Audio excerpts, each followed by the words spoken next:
देखो बेटा, chapter number 5 जो है सीआरपीसी में, वो संबंधित है अरेस्ट ऑफ पर्सन्स, यानी व्यक्तियों की गिरफ्तारी से।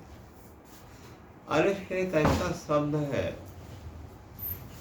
जो 5-7 साल का बच्चा भी समझता है। लीगल क्षेत्र में इसका बड़ा महत्व है।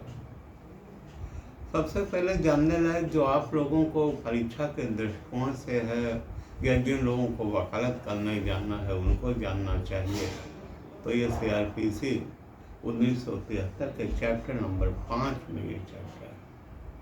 और जो रेलिवेंट सेक्शंस हैं वो सेक्शन नंबर 41 से लेके सेक्शन नंबर 60 तक। बहुत लंबा चैप्टर है, लेकिन उसका कुछ पोर्शन हम लेते हैं आज के वीडियो में। वो उसमें ये रहेगा कि अरेस्ट कौन कौन कर सकते हैं। तो सबसे पहले section number 41, arrest by police अफसर, यानी पुलिस के अधिकारी कब अरेस्ट कर सकते हैं। एक सबसे बड़ी चीज ये जान जाइए कि आखिर किन मामलों में वो अरेस्ट कर सकते हैं। तो सीआरपीसी के सेक्शन नंबर 2 के सी में एक डेफिनेशन दी गई है cognizable offence, section number 2 class C. और उसमें ये कहा गया है कि अगर कोई ऑफेंस कॉग्निजेबल है तो किस ऑफेंस को हम कहेंगे? इन विच अ पुलिस ऑफिसर में अरेस्ट विदाउट वारंट, जिसमें पुलिस अधिकारी बिना वारंट के गिरफ्तार कर सकता है। तो अभी कैसे मालूम होगा कि कॉग्निजेबल ऑफेंस कौन कौन है? तो जो सीआरपीसी में शेड्यूल 1 है उसी में लिखा है, कॉलम में देखिएगा कि आखिर कॉग्निजेबल ऑफेंस कौन कौन है। उदाहरण के लिए 121 होगा, 332 होगा, 279 भी है, 302 होगा, 307 होगा, 379 होगा। जितने भी कुछ हीनियस ऑफेंसेज हैं, all of them are cognizable offence, उसमें पुलिस अधिकारी अरेस्ट कर सकता है। लेकिन अब एक राइडर आ गया है, उसमें ये आ गया है कि नंबर 1 बात ये जान जाए, अगर कोई ऑफेंस पुलिस अधिकारी के सामने हो रहा तो वो उसमें अरेस्ट कर सकता है। फिर क्वांटम ऑफ सेंटेंस की कोई बात आड़े हाथों नहीं आती। फिर वो कितना इस ऑफेंस में सजा है ये कोई बात नहीं देखी जाएगी और वो अरेस्ट कर सकते हैं। लेकिन अगर पुलिस अधिकारी के सामने नहीं हुआ है ऑफेंस, तो ऐसे अपराध जिसमें 7 साल तक की सजा है, समझे, अप टू 7 ईयर्स, उसमें अरेस्ट नहीं करेंगे। हालांकि उसमें भी कुछ पॉइंट हैं जहां वहां भी करेंगे, जैसे मुलजिम को भाग जाने का खतरा है, या अप्रीहेंशन है कि अगर मुलजिम को अरेस्ट न किया गया तो ये मुलजिम एविडेंस को ट्राई करेगा, गवाहों को धमकाएगा, इत्यादि इत्यादि। वहाँ पर कई सारे आधार हैं जहाँ 7 साल से कम की अगर कोई पनिशमेंट वाला सेक्शन है उसमें ऑफेंस किया गया और वो कॉग्निजेबल है तो पुलिस अधिकारी अरेस्ट कर सकता है। तो अरेस्ट जब भी करेगा तो आपको तुरंत ध्यान रखना होगा सेक्शन नंबर 167 सीआरपीसी का, जिसमें कहा गया है कि अगर 24 घंटे तक ही उसे लॉकअप में रखा जा सकता है। 24 घंटे न बीत पाए इसके पहले यात्रा के समय को छोड़कर उसे किसी मजिस्ट्रेट के सामने पेश किया जाएगा और उसे न्यायिक हिरासत में अथवा जरूरत पड़ने पर पुलिस हिरासत में दिया जाएगा। लेकिन वो अदालत में पेश करने के बाद मैंडेटरी क्या है कि 24 घंटे के अंदर उसे न्यायालय में पेश करना ही होगा। ये उस मुलजिम का फंडामेंटल राइट है। आर्टिकल 22 क्लास 2 देखिएगा संविधान का। तो सेक्शन 41 में जब पुलिस अरेस्ट करती है तो धारा 41 में करती है।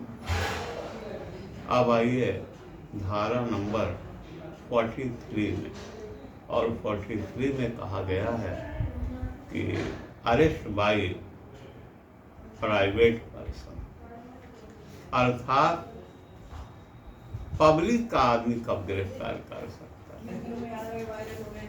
देखिए जानिए कि वो अरेस्ट बाय प्राइवेट पर्सन, जनता का आदमी कब गिरफ्तार कर पाएगा। तो जनता का आदमी गिरफ्तार तब कर पाएगा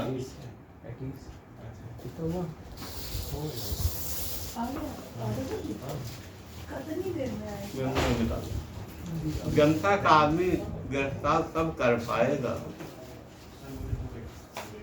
उसमें सबसे पहली बात, अगर ऐसे व्यक्ति को न्यायालय के द्वारा धारा 82 CRPC के अंतर्गत एब्सकॉन्डर घोषित कर दिया गया है। If such accused has been declared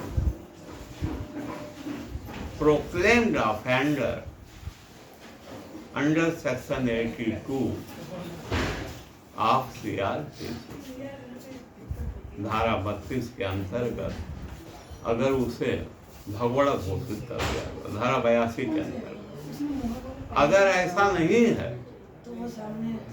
तो फिर ध्यान देने की बात है कि वो ऑफेंस ऐसे प्राइवेट पर्सन के सामने होना चाहिए। यानी ये जो अपराध है ये ऐसे प्राइवेट पर्सन के सामने होना चाहिए। और दूसरी बात, ऐसा ऑफेंस कॉग्निजेबल होना चाहिए और नॉन वेलेबल होना चाहिए। कितने कंडीशंस हुए।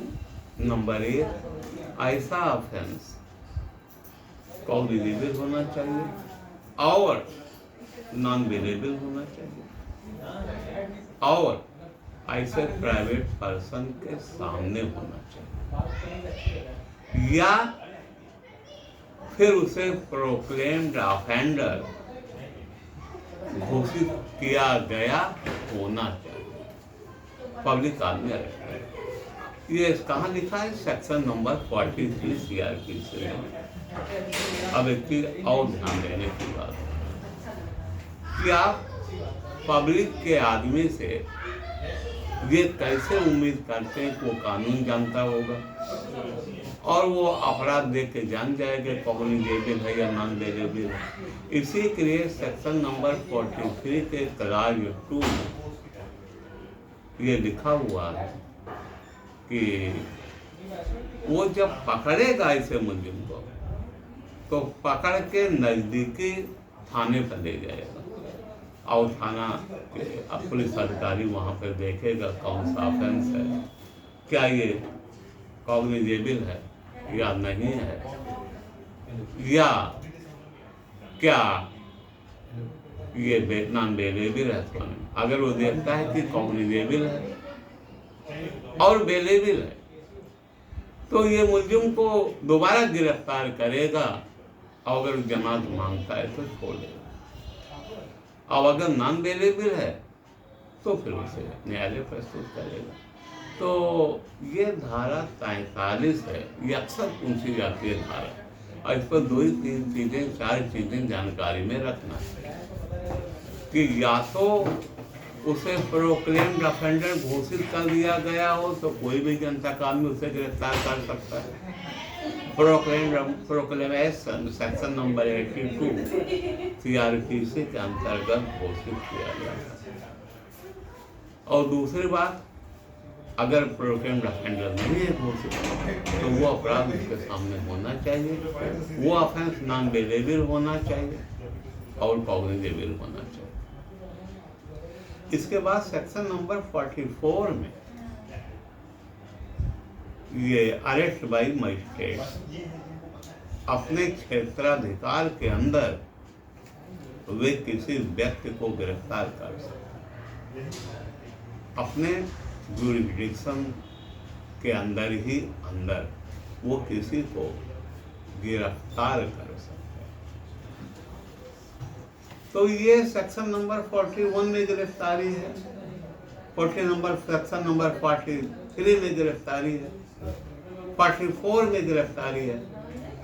गिरफ्तारी तो नहीं है, लेकिन taking into custody section number 42 में ही है, 42 में भी है। वो क्या है कि अगर कोई ऑफेंस नॉन कॉग्निजेबल और पुलिस अधिकारी के सामने हो रहा है तो वो ऐसे मुलजिम को कस्टडी में ले सकता है, 24 घंटे तक उसे रख सकता है कस्टडी में। क्या चीज करने के लिए, क्या उद्देश्य है कि उसका नाम पता अगर नहीं बता रहा है तो नाम और पता पूछने के लिए, और अगर नाम पता बता भी दिया है तो ये सर्टेन करने के लिए क्या ये नाम पता इसने बताया है, क्या वो सही बताया, यानी 24 घंटे तक उसे वो कस्टडी में रख। तो कहाँ अरेस्ट के प्रावधान CRPC 1973 में 41 में है, 42 में टेकिंग इनटू कस्टडी खाली है। इसके बाद सेक्शन नंबर 43 में है, अरेस्ट बाई प्राइवेट पर्सन है। इसके बाद 44 में है, अरेस्ट बाई मजिस्ट्रेट। अब ये तो एक चीज और ध्यान देना संबंध में, क्योंकि पूरे सेक्शंस को तो आज हम डिस्कस नहीं कर सकते। मेन चीज क्या ध्यान देना है कि ये जो 41 to 60 है सेक्शन 41 से 60, उसमें 49 तक यानी 41 to 49 इसमें जो भी कुछ लिखा है वो अरेस्ट किए जाने के पहले के बारे में लिखा है, और सेक्शन नंबर 50 से 60 तक अरेस्ट करने के बाद क्या क्या करना है ये सेक्शन नंबर 41, 42, 43, 44 यहाँ तक है। 45 में कुछ छूट दी गई है। किसको छूट दी गई? Armed person. और वहाँ ही कहा गया अगर कोई आर्म्ड पर्सन है वो during his colour of his office कोई काम कर रहा है और उसके द्वारा कोई अपराध घटित हो गया है तो ऐसे मामले में उसे अरेस्ट तब किया जाएगा अगर वो सेंट्रल गवर्नमेंट का आदमी है तो सेंट्रल गवर्नमेंट की परमिशन से किया जाएगा।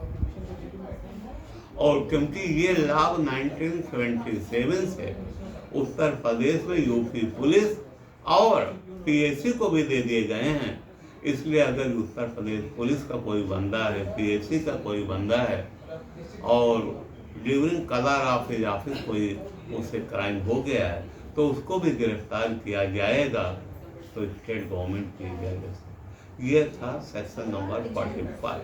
फिर section number 46 arrest how made, इसमें प्रोसीजर बताया गया। 4 क्लास है। पहला क्लास है कि बाकायदा उसको छुआ जाएगा मुलजिम को जब तक कि खुद को वो सरेंडर न कर दे।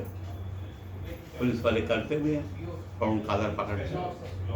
दूसरा चीज है कि रीजनेबल फोर्स इस्तेमाल किया जाएगा अगर वो भागने की कोशिश करे या अरेस्ट को एवॉइड करने की कोशिश करे। लगभग 100% लोग भागते ही अरेस्ट, तो रीजनेबल फोर्स ही में बी यूज।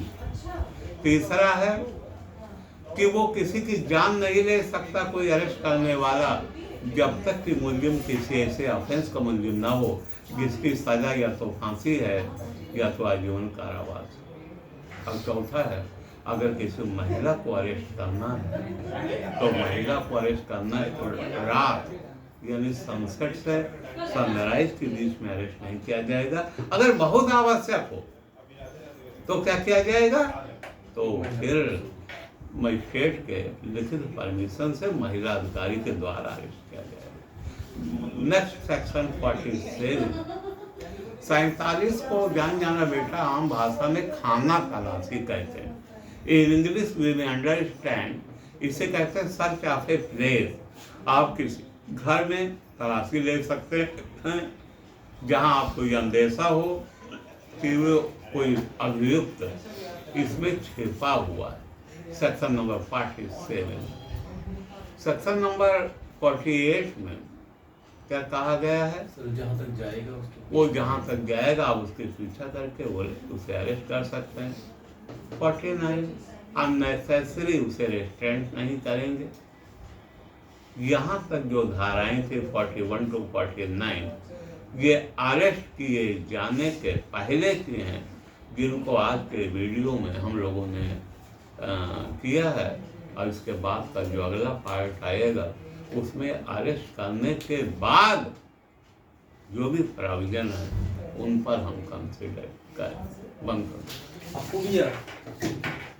तो ये रहा, बंद कर दो। कहाँ से बंद होगा सर? तो बोलो ना। तो ये प्रोविजन थे सेक्शन नंबर 41 के लेके 49 तक, जिन पर